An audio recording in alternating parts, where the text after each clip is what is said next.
10월 21일 목요일 하나님께서 주시는 말씀은 욥기 10장 13절부터 22절까지입니다. 봉독을 합니다. 그러한데 주께서 이것들을 마음에 품으셨나이다. 이 뜻이 주께 있는 줄을 내가 아나이다. 내가 범죄하면 주께서 나를 죄인으로 인정하시고 내 죄악을 사하지 아니하시나이다. 내가 악하면 화가 있을 것이오며 내가 의로울지라도 머리를 들지 못하는 것은 내 속에 부끄러움이 가득하고 내 환난을 내 눈이 보기 때문이니이다. 내가 머리를 높이 들면 주께서 젊은 사자처럼 나를 사냥하시며 내게 주의 놀라움을 다시 나타내시나이다. 주께서 자주자주 증거하는 자를 바꾸어 나를 치시며 나를 향하여 진노를 더하시니 군대가 번갈아서 치는 것 같으니이다. 주께서 나를 태에서 나오게 하셨음은 어찌함이니이까? 그렇지 아니하셨더라면 내가 기운이 끊어져 아무 눈에도 보이지 아니하였을 것이라. 있어도 없던 것 같이 되어서 태에서 바로 무덤으로 옮겨졌으리이다. 내 날은 적지 아니하니까 그런즉 그치시고 나를 버려두사 잠시나마 평안하게 하시되 내가 돌아오지 못할 땅 곧 어둡고 죽음의 그늘진 땅으로 가기 전에 그리하옵소서. 땅은 어두워서 흑암 같고 죽음의 그늘이 져서 아무 구별이 없고 광명도 흑암 같으니이다. 이 욥은 극심한 고난을 당하고 있지요. 전 재산을 다 잃어버렸어요. 그리고 7남 3녀 자녀들을 다 잃었지요. 그리고 자신의 건강도 잃었지요. 모든 걸 다 잃어버린 그 욥 말입니다. 거기에다가 그 더욱이 친구들이 충고를 한다, 또 권면을 한다 하면서 오히려 이 욥을 정죄하는 그러한 모습을 볼 수가 있습니다. 그 친구들은 자신들이 가지고 있는 그 얄팍한 신학 지식을 앞세워서, 교리를 앞세워서 이 욥을 향하여서 그냥 정죄하는 그러한 결과를 낳고 말았지요. 그 오늘 본문은 그런 중에 이 욥이 하나님을 향하여서 탄식을 합니다. 그리고 하나님이 나를 이렇게 적극적으로 징계하시고 심판하시니까 하나님 너무너무 무섭습니다. 차라리 태중에서 죽었더라면 이런 고난을 당하지 않았을 텐데 하나님 너무너무 힘이 듭니다. 이런 탄식으로 오늘 본문에 가득히 차 있는 것을 볼 수가 있습니다. 자, 이제 13절 그 이후에 14절을 보시면은 내가 범죄하면 주께서 나를 죄인으로 인정하시고 내 죄악을 사하지 아니하시나이다. 무슨 뜻입니까? 하나님은 공의로우십니다. 그러니 범죄의 결과뿐 아니라 범죄의 동기까지도 하나님이 다 보시고 벌하시는 공의로우신 하나님이십니다.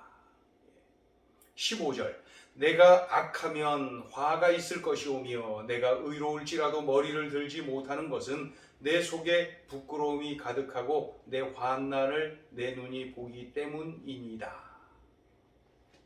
이 표현은 의로우신 하나님께서 악한 자를 당연히 벌하십니다. 그러나 욥 자신이 지금 당하는 고난, 이것은 자신이 의로움에도 불구하고 당하는 것입니다.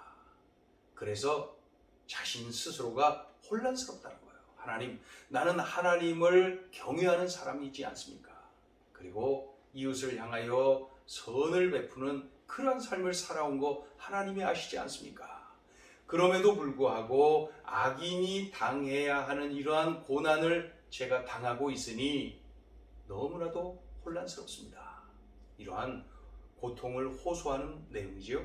자, 16절 내가 머리를 높이 들면 주께서 젊은 사자처럼 나를 사냥하시며 내게 주의 놀라움을 다시 나타내시나이다. 무슨 뜻입니까? 고난이 계속되고 있습니다. 주께서 이 사나운 사자처럼 나를 사냥하고 계시니 주여. 너무도 무섭습니다. 너무도 두렵습니다. 이러한 뜻이죠.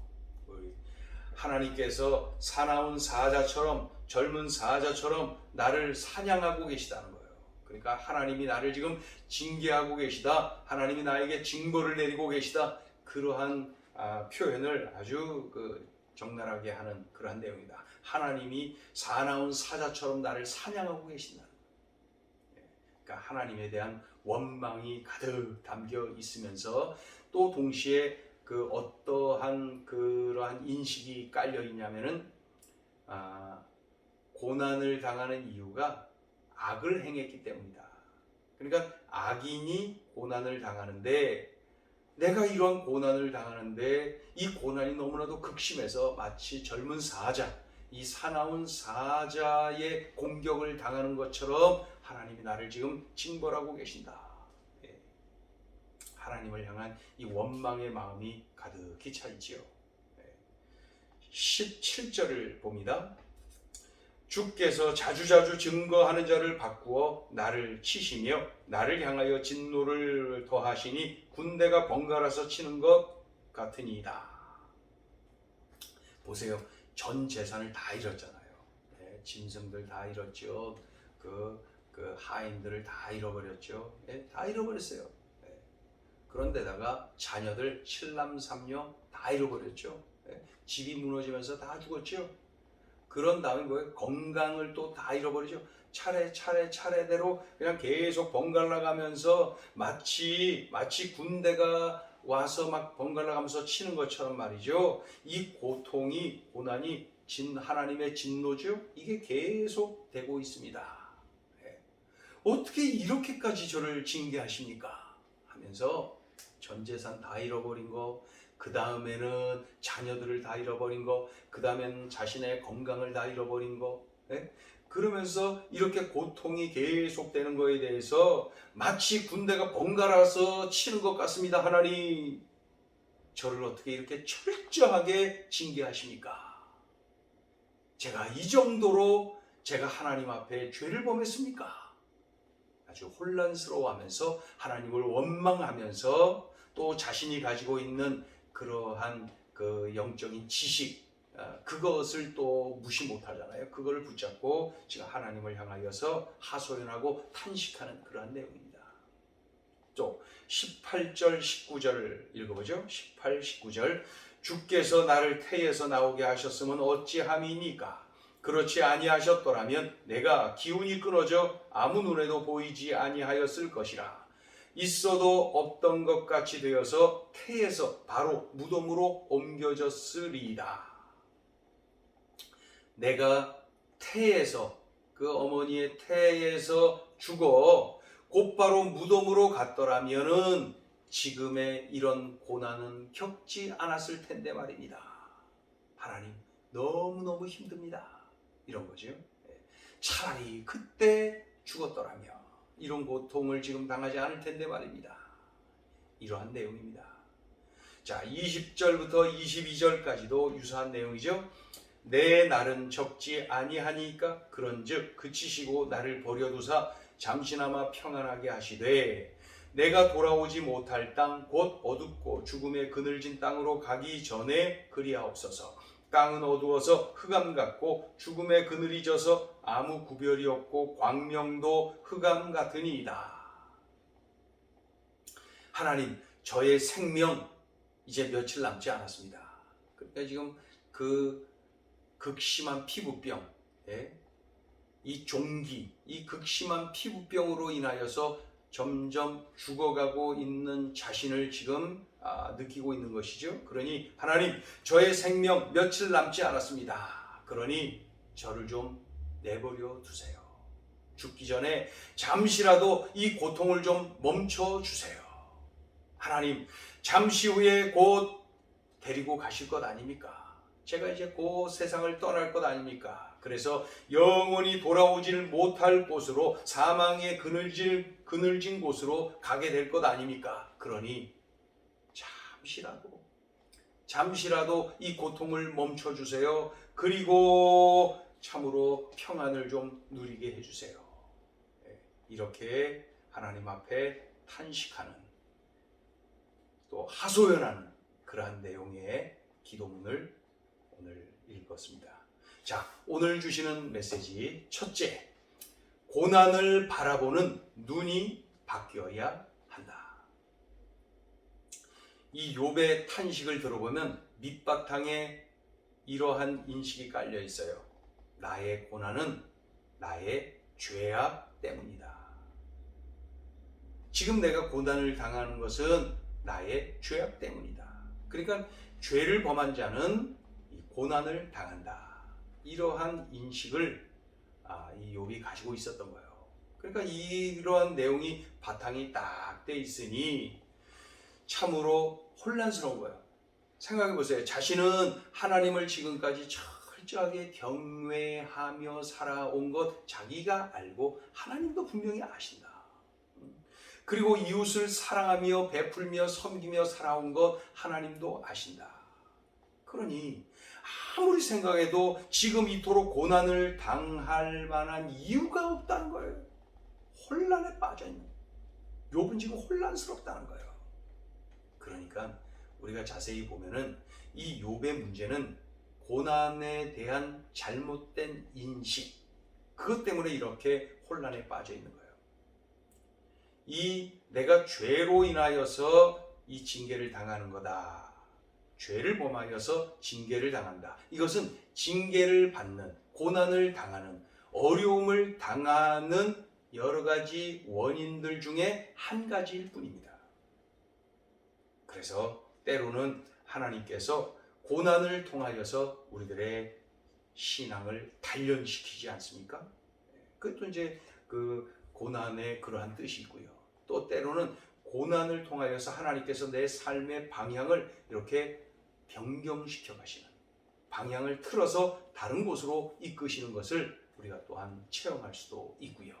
그러니까 이 고난을 통하여서 하나님이 다양하게 일하시는 것을 얼마든지 볼 수가 있는데 이 욥은 한 가지, 그저 이 고난은 죄악 때문에 온 것이다. 이 한 가지에 사로잡혀 있어요. 이것이 밑바탕에 딱 깔려 있으니까 자신의 삶을 지금 바로 인식하지 못하고 바로 바라보지를 못하고 그냥 혼란에 빠져 있고 그저 할 수 있는 게 하나님 원망밖에 없는 것이죠. 하나님에 대한 어떤 기대감이 없는 거예요. 고난을 통하여서 하나님은 다양한 방법으로 나를 이끄신다. 그러니 고난을 바라보는 눈이 바뀌어야 된다. 자, 두 번째 주시는 메시지입니다. 어떠한 상황에서도 하나님의 은혜와 능력을 믿고 간구하라. 이 욥은 극심한 고난을 당하고 있습니다. 그러나 아무리 극심한 고난을 당한다 하더라도 기도를 바르게 해야 됩니다. 올바른 기도를 해야 됩니다. 죽기 전에 잠시라도 평안할 수 있도록 자신을 내버려 달라는 거예요. 내버려 둬 주세요. 나 곧 죽을 텐데 죽기 전에 잠시라도 평안하게. 무슨 뜻입니까? 마치 하나님이 자신을 괴롭혀서 평안하지 않다는 것입니까? 그런 식으로 지금 표현이 된 거예요. 이게 무슨 기도입니까? 이거는 올바른 기도가 아니에요. 잘못된 기도입니다. 또한 어떻게 해요? 차라리 태중에서 죽었더라면 이런 고난을 당하지 않을 텐데 하면서 불평합니다. 원망합니다. 이렇게 기도하면 안 됩니다. 어떠한 상황에서도 하나님의 은혜와 하나님의 능력을 믿고 간구해야 됩니다. 이런 상황에서도 하나님의 은혜와 능력을 기대하면서 믿고 간구해야 됩니다. 그래서 역전의 하나님을 기대하며 기도해야 되고요. 더디더라도 반드시 응답하시는 하나님을 기대하며 믿고 간구해야 되는 것이죠. 그게 이제 올바른 기도자의 자세입니다. 지금 힘겨운 시간을 보내고 계십니까? 지금 기도를 하고 있는데도 너무나도 응답이 없고 잠잠하십니까?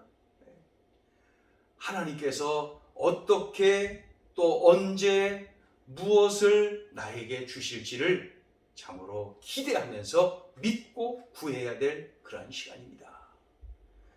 나에게는 잠잠하고 더디고 무응답이고 그러한 시간일지 몰라도 멀리 보면 또 훗날에 바라보면 그 시간 또한 하나님이 일하시는 시간이 분명합니다. 그러니 끝까지 좌절하지 말고 포기하지 말고 하나님을 기대하며 믿고 간구하는 것, 그게 바로 믿음의 사람의 모습이고 올바른 기도자의 자세인 것입니다. 오늘 꼭 이거 기억하고 우리가 이렇게 하자고요. 어떠한 상황에서도 하나님의 은혜와 능력을 기대하며 믿고 간구하는 것입니다. 기도하겠습니다. 하나님, 고난이 깊어지고 길어지니까 이 욥이 너무나도 힘들어하네요. 그 상황에서 불평, 탄식, 원망, 하나님, 그리고 바르지 못한 기도의 모습이 눈에 띄곤 합니다.